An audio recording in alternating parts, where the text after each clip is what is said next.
समस्त को नमस्कार। हॉर्टिकल्चर किंग सुंदरगढ़ रे आपण मानक स्वागत। आज आम शिखा आंब किपरि कलमीकरण करा जाए। जे कौनसी आंब गछ गोटे आणिबे ओ ताकू गामला रे किंबा जरी रे पोतिकी रखिबे। तापरि जो गछर आपण डेम्फ को कलमी करिवे, जो गछर आंब आपण को भल लागुछि सेई गछर डाल खंडे काटिकी आनिबे।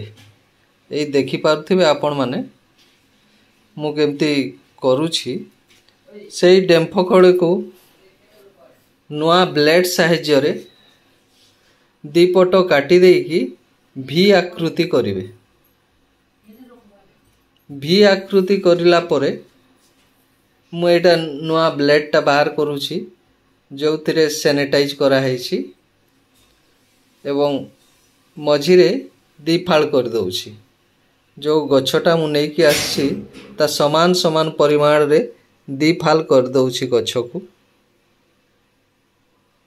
आधा इंच रु ऊपर देखंतु, आपण माने भल किना देखंतु। आधा इंच रु ऊपर दी फाल कर दिया जाइछि।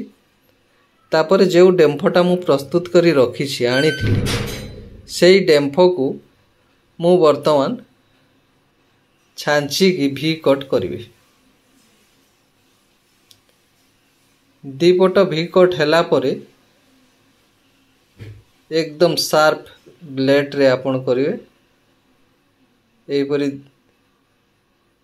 ऊपर पट एवं तल पट समान परिमाण रे कला परे ताकू आमे जो आंबो गामला रे किंबा जो पॉलिथीन रे प्रस्तुति करी रखिथिबा सेठी आमे ताकू ठीक भावरे जो मझी रे कटिंग टा देइछु सेई कटिंग रो मझी रे ठीक भावरे भितरे गेंजी देबा बा पुरे देबा बा सेटिंग करिवा। पुरे सारला परे सेटिंग कला परे जे कोनसी पॉलिथीन रे फुल टाइट रे बांधी देबा। ता फुल टाइट रे बांधी देला परे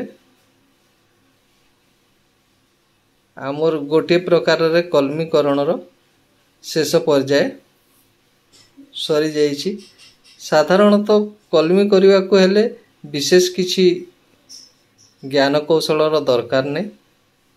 आपण माने निजे घरे करि परिवे। आ जदि करि पारु नाहंती ताहेले आमर फार्म को आसिके आपण माने आराम रे कम दाम रे, बहुत कम दाम रे ए ग्राफ्टेड आंब गुडी को नै पारिबे। धन्यवाद। चैनल को निश्चित भाव में सब्सक्राइब करंतु एवं बेल आइकन को दबाई दियंतु।